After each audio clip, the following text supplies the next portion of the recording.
Oh, yeah, my dad tracks things. They maybe put a tracking device on. Tracking device. Like a small tracking device so they know where he goes.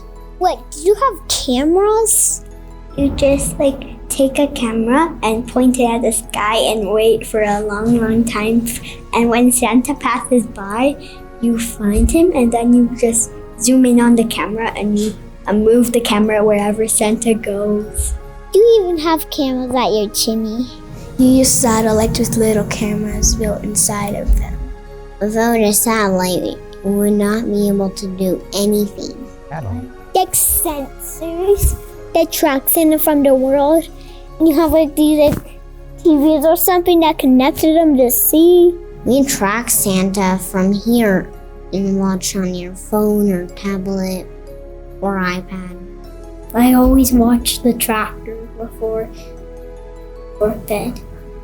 One time on Christmas, when I went to the store, I looked on Mommy's phone and Santa was already delivering presents on some places because it was dark in some places. Yeah, well, definitely the Santa Claus, they're tracking him with the camera. He actually knew he was in NORAD Northcom in his answer because he referenced where he was. That's true. And so I'm impressed. The young man knows about satellite capability and all the devices. He was clearly watching Santa Claus on phones, on the computers, on iPads. And he knew where to go to find Santa. So I'm pretty sure he's going to be tracking this year. We track Santa using a layered defense system, starting with our North Warning System, which is a series of radars along the north of Canada and Alaska. They detect Santa's first movements out of the North Pole, and as he transits west into the Eastern Hemisphere, as it were, then we transition to our infrared sensors on satellites, which are in geosynchronous orbit about 30,000 miles above the Earth. From there, we can track specifically Rudolph's movements as he transits through the Eastern Hemisphere and proceeds west. From there, we pick him up off the coast of Newfoundland, Canada, with our CF-18 fighters, and then escort him through North American airspace, transiting with handovers with our F-15 and F-16 pilots. And then we pick him back up as he transits through Alaska with our F-22 fighter jets. As he leaves Alaskan airspace, we pick him back up on our infrared sensors through our satellites.